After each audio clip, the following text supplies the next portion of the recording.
Christmas ಯೇಸು ಕ್ರಿಸ್ತನ ಜನನದ ಸುದಿನ. ಕ್ರೈಸ್ತರ ಹಬ್ಬಗಳಲ್ಲಿ ಕ್ರಿಸ್ಮಸ್ ಮಹತ್ವದ ಪರ್ವ. ಕ್ರಿಸ್ತನ ಬರುವಿಕೆಗಾಗಿ ಸಂತೋಷ ಹಾಗೂ ಸಂಭ್ರಮದಿಂದ, ಬಾಹ್ಯ ಮತ್ತು ಆತ್ಮಶುದ್ಧಿಯಿಂದ, ಕಾತುರತೆಯಿಂದ ಎದುರು ನೋಡುವ ಸಮಯವಿದು. ಪಾಪಿಗಳ ಪಾಪ ಪರಿಹಾರಕ್ಕಾಗಿ ಧರೆಗಿಳಿದ ಕ್ರಿಸ್ತನ ಜನನದ ಆಚರಣೆಯೇ ಕ್ರಿಸ್ತ ಜಯಂತಿ. ಕ್ರಿಸ್ಮಸ್ ಹಬ್ಬದ ವಿಶೇಷತೆಗಳೆಂದರೆ ಗೋಧಲಿ, ನಕ್ಷತ್ರಗಳು ಮತ್ತು ಕ್ರಿಸ್ಮಸ್ ತಾತ. ಸಂಭ್ರಮ ಸಡಗರದ ಕ್ರಿಸ್ಮಸ್ ಆಚರಣೆಯಲ್ಲಿ ಮುದ್ದು ಮಕ್ಕಳು ಅತೀವ ಖುಷಿ ಅನುಭವಿಸುತ್ತಾರೆ. ಮಡಿಕೇರಿಯ ಸಂತ ಜೋಸಫರ ವಿದ್ಯಾಸಂಸ್ಥೆಯಲ್ಲಿ ಮಂಗಳವಾರ ಕ್ರಿಸ್ಮಸ್ ಭಾಗವಾಗಿ ಸಾಂಸ್ಕೃತಿಕ ರಂಜನೆ ಏರ್ಪಡಿಸಲಾಗಿತ್ತು. ಪುಟಾಣಿಗಳಿಂದ ಹಿಡಿದು ಕಾಲೇಜು ಹಂತದವರೆಗೂ ವಿದ್ಯಾರ್ಥಿಗಳು ವೇಷಭೂಷಣಗಳೊಂದಿಗೆ ಅತ್ಯಾಕರ್ಷಕ ಹಾಡು, ನೃತ್ಯ, ರೂಪಕ, ಪ್ರಹಸನಗಳನ್ನು ನಡೆಸಿಕೊಟ್ಟರು. ಶಾಲೆಯ ಶಿಕ್ಷಕ ವರ್ಗವು ಗೀತೆಗಳನ್ನು ಹಾಡುವ ಮೂಲಕ ಕ್ರಿಸ್ತ ಜನನದ ಸಂಭ್ರಮದಲ್ಲಿ ಪಾಲ್ಗೊಂಡರು.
Fall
ಕ್ರಿಸ್ಮಸ್ ಸಾಂಸ್ಕೃತಿಕ ಕಾರ್ಯಕ್ರಮಕ್ಕೆ ಅತಿಥಿಗಳಾಗಿ ಆಗಮಿಸಿದ್ದ ಧರ್ಮಕೇಂದ್ರದ ಗುರುಗಳಾದ ಫಾದರ್ ಜಾರ್ಜ್ ದೀಪಕ್ ಅವರು ಮಕ್ಕಳಿಗೆ ಕ್ರಿಸ್ತನ ಸಂದೇಶಗಳನ್ನು ನೀಡಿ ಹಿತವಚನ ಬೋಧಿಸಿದರು.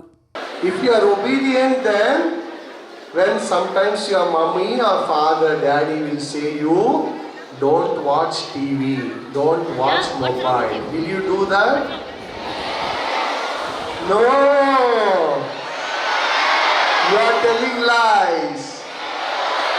You are not obedient. I know.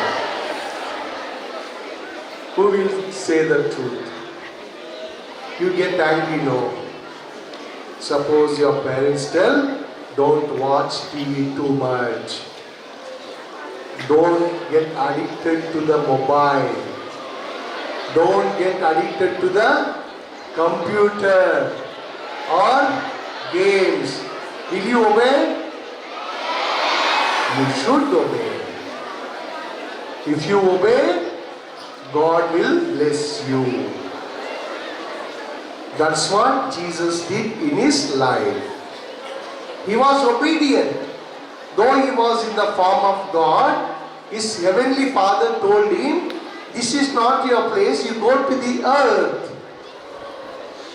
He obeyed. He obeyed until his death on the cross. ಶಿಲುಬೆಯ ತನಕ, ಮರಣದ ಪರ್ಯಂತರ ತನಕ ಅವರು ವಿಧೇಯರಾದರು. ನೀವು ಕೂಡ ನಿಮ್ಮ ಬದುಕಿನಲ್ಲಿ ವಿಧೇಯರಾಗಿ ನಡಿಬೇಕು. ಹೇಗೆ ಯೇಸು ಸ್ವಾಮಿ ಬೆಳೆಯುತ್ತಾ ದೈವ ಜ್ಞಾನದಲ್ಲಿ, ವಿವೇಕದಲ್ಲಿ, ಪರರ ಪ್ರೀತಿಯಲ್ಲಿ, ಪರರ ಸೇವೆಯಲ್ಲಿ ತಮ್ಮನ್ನೇ ತಾವು ತೊಡಗಿಸಿಕೊಂಡ್ರೋ, ಅದೇ ರೀತಿ ನೀವು ಮಕ್ಕಳು ಕೂಡ ನಿಮ್ಮನ್ನೇ ನೀವು ಪ್ರೀತಿಯಲ್ಲಿ, ವಿಧೇಯತೆಯಲ್ಲಿ, ನಿಮ್ಮ ನಿಷ್ಠೆಯಲ್ಲಿ, ನಿಮಗೆ ವಹಿಸಿಕೊಟ್ಟಂತಹ ಕರ್ತವ್ಯಗಳಲ್ಲಿ, ಜವಾಬ್ದಾರಿಗಳಲ್ಲಿ ನೀವು ಒಳ್ಳೆಯ ರೀತಿಯಲ್ಲಿ ಮಾಡಿದ್ದೆ ಆದರೆ ದೇವರ ಅನುಗ್ರಹ, ದೇವರ ಆಶೀರ್ವಾದ, ದೇವರ ಕೃಪೆ ನಿಮ್ಮಲ್ಲೂ ನಿಮ್ಮ ಕುಟುಂಬದಲ್ಲೂ ಸದಾ ನೆಲೆಸಿರುತ್ತದೆ ಅನ್ನೋದನ್ನ ಹೇಳೋದಕ್ಕೆ ಯೇಸು ಸ್ವಾಮಿ ಈ ಭೂಲೋಕದಲ್ಲಿ ಒಂದು ಪುಟ್ಟ ಮಗುವಾಗಿ ಜನಿಸಿದರು. ಅಂದರೆ ದೇವರನ್ನ ಯಾರು ಬರಮಾಡಿಕೊಳ್ತಾರೋ ಅವರ ಬದುಕಿನಲ್ಲಿ ದೇವರು ಅದ್ಭುತಗಳನ್ನ, ಪವಾಡಗಳನ್ನ ಮಾಡ್ತಾರೆ. ನಿಮಗೆ ಈ ಲೋಕ ಕೊಡದೇ ಇರತಕ್ಕಂಥ ಶಾಂತಿ, ಸಮಾಧಾನ, ನೆಮ್ಮದಿಯನ್ನ ದೇವರು ಕೊಡ್ತಾರೆ ಅನ್ನೋದನ್ನ ಯೇಸು ಬಾಲರು ಅಂದರೆ ಯೇಸು ಸ್ವಾಮಿ ಒಂದು ಪುಟ್ಟ ಮಗುವಾಗಿ ಜನಿಸುವ ಮೂಲಕ ನಮಗೆ ತೋರಿಸಿಕೊಡ್ತಾರೆ. ಈ ಸಂದರ್ಭ ವಿದ್ಯಾಸಂಸ್ಥೆಯ ಪ್ರಾಂಶುಪಾಲರಾದ ಸಿಸ್ಟರ್ ರೋಜಾ, ಸಂಚಾಲಕರಾದ ಸಿಸ್ಟರ್ ಲೂರ್ದ್, ಸುಪೀರಿಯರ್ ಮರ್ಸಿ ಜೋಸೆಫ್ ಮತ್ತಿತರರು ಪಾಲ್ಗೊಂಡಿದ್ದರು.